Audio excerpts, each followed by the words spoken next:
बड़ी दिव्य घटना थी। बड़ा किंचन जीवन वहां व्यतीत हो रहा था। पहले क्या था कि गंगा किनारे भ्रमण करते थे, तो जहाँ कहीं एकांत ऐसे आश्रम मिल जाता और शांत, तो वहाँ फिर 2 वर्ष 4 वर्ष ऐसे रुक भी जाते थे। तो वहाँ काफी समय तक रुके। वहाँ एक ही महात्मा थे, पंजीरी बाबा उनको कहते थे, क्योंकि पंजीरी प्रसाद देते थे। कभी कभी कोई श्यामावस्या पूर्णिमा गंगा स्नान करने कच्चे घाट थे तो वहाँ आ जाते थे, मगर वहाँ कोई नहीं आता था। और वहाँ भोजन व्यवस्था ये थी कि एक पुजारी जी आते थे, वो अरहर की दाल और 2 रोटी वो बनाकर भोग लगा के रख जाते थे। तो उनको दे दिए, तो हम 2 बजे दिन के ऐसे ले ले, तो जैसे लिया, तो काफी समय हो गया था वहां रहते। और बारंडा एक पुराना था, उसमें लेटते थे जाके ऐसे जमीन पे। जे ही लेटे, थोड़ी देर में ही जड़ता भाव आ गया शरीर में। जड़ता मतलब मैं हिल नहीं सकता, पूरी चेतना, कोई मतलब सो नहीं रहे, पूरा दिन का समय है, एकदम ऐसे जड़ता। लगा शरीर को क्या हो रहा है। इतने में भारी सुगंध एकदम। अरे चूंकि एकांतिक विषय है इसका क्या, पर एक बार सत्संग में वर्णन कर चुके, इसलिए आपके प्रश्न पर उसका ऐसी अद्भुत सुगंध जो एक मतलब उन्माद पैदा कर रही, हिल नहीं सकते हम। तो ऐसे बारंडा था, और ऐसे गंगा जी बिल्कुल मतलब 150 कदम दूर। तो मतलब लेटे लेटे आराम से गंगा जी को देख सकते हो। दृष्टि तो खुलाई थी, देखा कि गंगा जी की धारा से एक महापुरुष प्रकट हुए, श्वेत वस्त्र धारण किए हुए, ऊपर और नीचे भी श्वेत केशरी, बड़ी अद्भुत कांति। ये हम कोई स्वप्न नहीं देख रहे थे। और धीरे धीरे कदम उनके चले आ रहे हैं, और वो कुछ बोल रहे हैं। नजदीक जब आए तो आभास से हो कि ये सुगंध जो हमें पहले आई थी वो इनकी श्रीअंग से आई थी। एकदम अद्भुत सुगंध, अद्भुत कोमलता, एक दिव्यता। और वो आए, सर को उठाया, ऐसे गोद में रख लिया, और बस ऐसे हाथ ऐसे यहाँ कर रहे थे, ऐसे ऐसे, और बोलते जा रहे थे। वो जीवन में उसी क्षण से स्वीकार किया, जो बस ऐसे ही 2 मिनट ऐसे ही। फिर उठे, ये कोई स्वप्न नहीं था। और फिर गए, और गंगा जी की धारा में ऐसे लीन हो गए। बड़े व्यक्त अव्यक्त महापुरुष हैं। महापुरुष जन जब देखते हैं कि ये जीव लालायित है भगवत प्राप्ति के लिए, तो वो आकर कृपा कर देते हैं। उन्हीं की कृपा से भगवत प्राप्ति होती है। अपना साधन तो एक निमित्त मात्र है, कृपा से भगवत प्राप्ति होती है। ये जो बड़े बड़े व्यक्त अव्यक्त महापुरुष हुए, यही आते हैं और अपने स्पर्श से, संभाषण से, उपदेश से भगवत प्राप्त बना देते हैं। जैसे उड़िया बाबा की व्याकुलता बड़ी थी, तो नर नारायण भगवान आकर के उपदेश किए थे 2 श्लोक का, वही उनको ब्रह्मबोध संपन्न। तो ये जो बड़े महापुरुष हैं, जो भगवत प्राप्त महापुरुष है, वो हैं। जब सृष्टि में किसी को देखते हैं कि भगवत प्राप्ति की व्याकुलता है, तो फिर वो कृपा कर देते हैं आकर के। तो ये एक अव्यक्त घटना थी, भावावेश में कभी सत्संग में वर्णन कर दिए होंगे। तो ऐसा था चैनपुर में, ऐसा। और कोई भी उपासक जब सच्चाई से चलेगा भगवत मार्ग में, तो बड़े बड़े महापुरुष कृपा करने लगते हैं। जैसे देवर्षि नारद और अंगिरा जी स्वयं आकर के पूज्य भाई जी से, हनुमान प्रसाद पोद्दार जी से, पहले दिन ही सूचना हो गई थी कि कल आएंगे, पूरी व्यवस्था थी। आए देवर्षि नारद जी, अंगिरा जी, और भाई जी से चर्चा हुई, फिर वो अंतर्ध्यान हो गए। तो ऐसे बड़े बड़े महापुरुष। अब जैसे इसी सभा में कोई महापुरुष आए मिलना चाहे, तो वो सिर्फ उसी को दिखाई देगा जिसे मिलना, क्योंकि पार्थिव दृष्टि है। नेत्र 3 होते हैं, एक होते हैं चर्म चक्षु, एक होते ज्ञान चक्षु, एक होते प्रेम चक्षु। ज्ञान चक्षु प्रकट होते हैं बुद्धि में, प्रेम चक्षु प्रकट होते हैं हृदय में। चर्म चक्षुओं से माया देखी जाती है, ज्ञान चक्षुओं से तत्व दर्शन होता है, आत्मस्वरूप का बोध होता है, और प्रेम चक्षु से प्रभु का दर्शन, उनकी लीलाओं का दर्शन, उनकी दिव्यता का। तो इन चक्षुओं से वो नहीं देखा जाता, इन्हीं चक्षुओं में वो प्रकाशित होते हैं, ज्ञान चक्षु या प्रेम चक्षु। तो आज जैसे भगवान प्रकट हो, तो उसको वार्ता सुनाई देगी, वो भगवान बात कर, लेकिन कोई देख नहीं सकता, कोई वो वार्ता सुन नहीं सकता। यही यही वार्ता होगी, वो सुनाई नहीं देगी। जैसे पूरी सृष्टि में फैला हुआ है, कोई भी शब्द हो, अभी आप जैसे ट्रांजिस्टर नहीं होता था, बोले लखनऊ लगा, तो पकड़ के लखनऊ में क्या गया जा रहा है वो सुना दे रहा है, लेकिन यहीं बैठे बैठे वो भी वाणी फैली हुई है, लेकिन वो यंत्र है तो पकड़ लिया ना। ऐसे ही महापुरुषों की वाणी, भगवत वाणी छा रही है। अब हृदय में जितनी ज्ञान शक्ति बढ़ेगी उतनी पकड़ता चला जाएगा, वो छाई हुई वाणी है।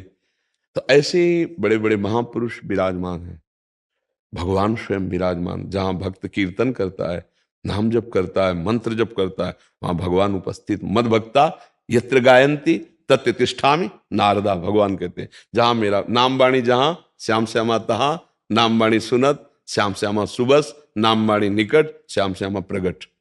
प्रगट सुनते हैं पर हम देख नहीं पाते क्योंकि हमारे अंदर भी योग्यता नहीं। और जहां नाम जप और मंत्र, तो वो योग्यता आ जाती है। समझ पा रहे हैं आप?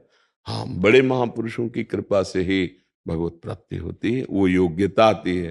तभी तो कहा मात संगस्त दुर्लभ हो, अगर निर्वाह कर ले जाए तो अमोघस्य निश्चित भगवत प्राप्ति हो जाती है। तो ये महापुरुष सृष्टि में हैं और उन्हीं की कृपा से सब होता है।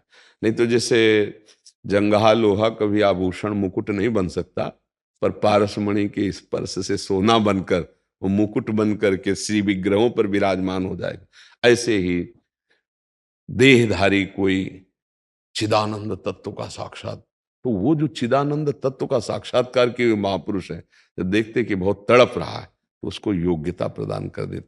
भगवान के पहले भगवत प्राप्त महापुरुषों का साक्षात्कार होता है, तब भगवान का साक्षात किसी को भी। जैसे ध्रुव जी को भगवत साक्षात्कार हुआ तो पहले भगवत प्राप्त देवर्षि नारद जी का साक्षात्कार हुआ, उन्होंने उपदेश किया, तब ध्रुव जी को भगवत। जैसे प्रहलाद जी को भगवत साक्षात, तो पहले देवर्षि नारद जी का, पहले महापुरुष का साक्षात्कार, फिर भगवत साक्षात्कार होता है। महर्षि, जैसे अभी हम सबको आपका सानिध्य हो रहा, तो हम यही सूचक माने कि श्री जी की भगवान की कृपा का अनुभव तत्काल विभीषण जी को हुआ जब हनुमान जी के दर्शन किए। अब में भा भरोस हनुमंता, बिनु हरि कृपा मिले नहीं। जिन पर श्री हरि की प्रियाजू की कृपा, वही यहाँ आकर बैठेंगे, अन्यथा यहाँ आकर नहीं बैठ सकते। और यहाँ जो आके बैठ गया, अगर श्रद्धा से बात स्वीकार कर ले, तो बिना प्रयास के जीवन का परिवर्तन हो जाएगा। बिना प्रयास के अधर्माचरण रुकने लगेंगे, बिना प्रयास के आपके बुरे आचरणों से आपका मन जलेगा और आपको बचना पड़ेगा। पक्का देख लेना। यहाँ ऐसा भी होता है कि यहाँ 6 महीने बाद पहुंचते हैं पर परिवर्तन पहले से, क्योंकि शब्द पहुंच गया कान में ना, तो श्रवण सुजस सुनी आयऊ हुआ ना, शब्द पहले गया और उसने वहां निर्मलता प्रदान करके आकर्षित किया, आप सामने आ गए। श्रवण सुजस सुनी आयऊ, कान से आप महिमा सुनी और आयऊ तब आ गया। तो ये भी भगवान की कृपा से होता है। जब संत समागम होता है तो भगवान की केवल विशुद्ध कृपा से होता है, उसमें अपना बल काम नहीं करता। नहीं तो पहुंच ही नहीं पाएगा वहां जहां ठिकाने पे पहुंचना, वहां नहीं पहुंच पाएगा। बहुत माया की बाजार है, भटका देगी माया।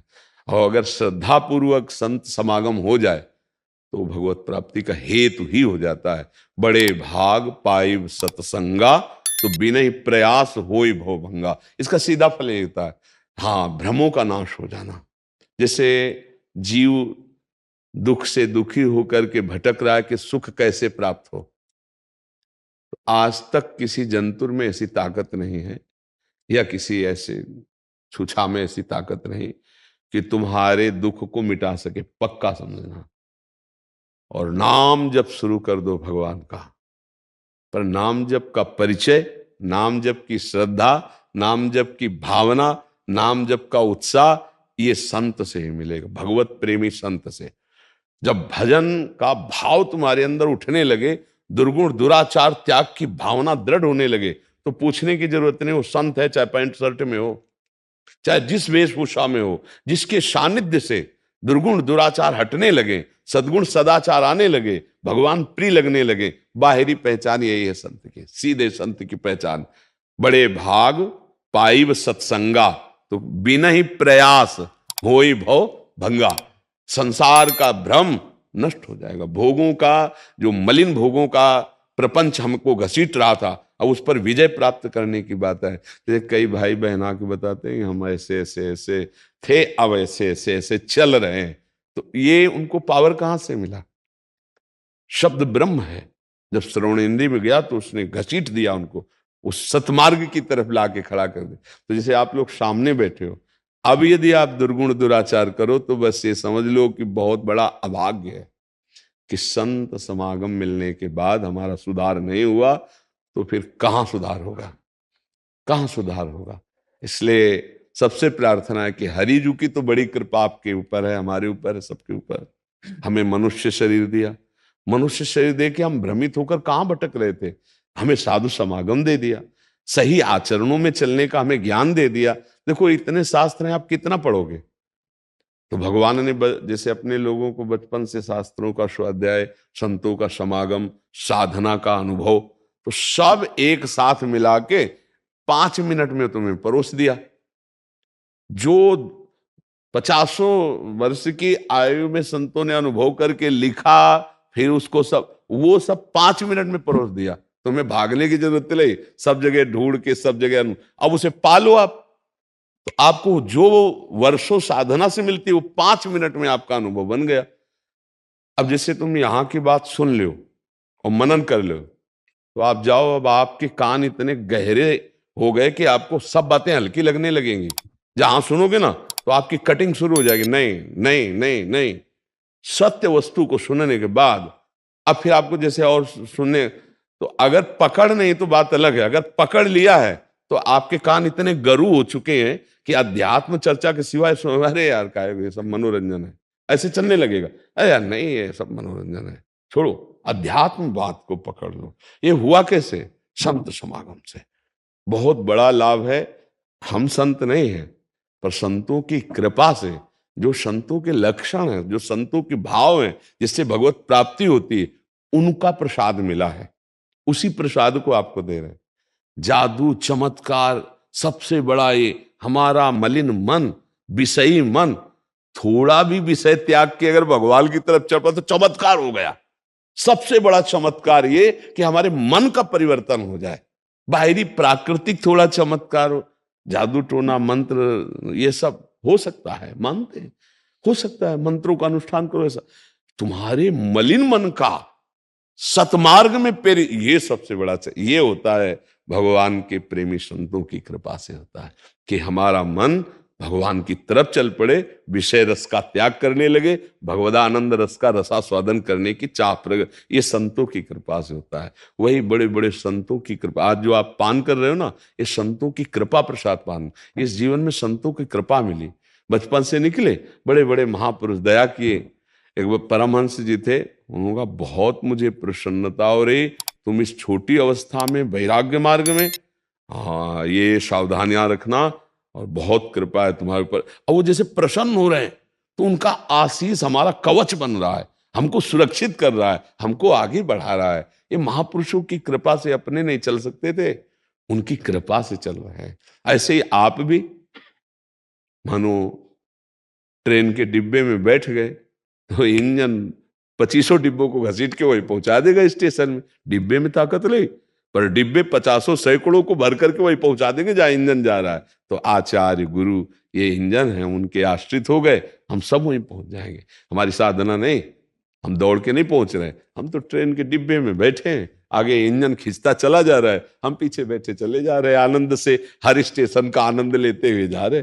बहुत विश्वास करो, यदि हम शरण में होकर नाम जप करते हुए, धर्माचरण करते हुए जीवन व्यतीत करें तो और कुछ करने की जरूरत नहीं, भगवत प्राप्ति इसी से हो जाएगी।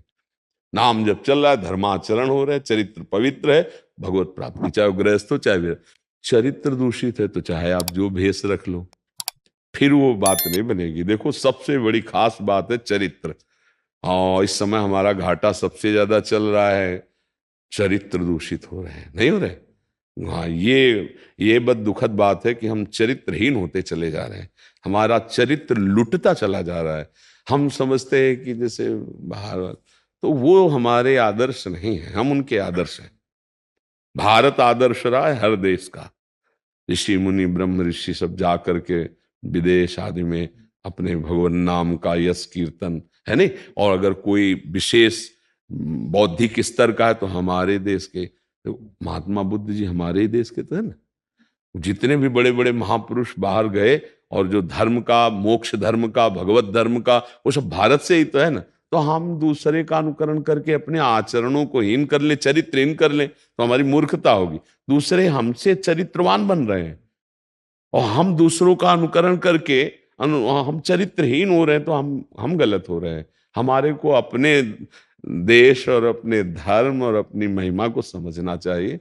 भगवान नाम जप करना और संत समागम मिल जाना, मानो भगवान ने न्योता भेज दिया कि आ जाओ। जैसे हनुमान जी गए तो विभीषण जी आ गए राम जी के पास, राम जी ने तिलक कर दिया।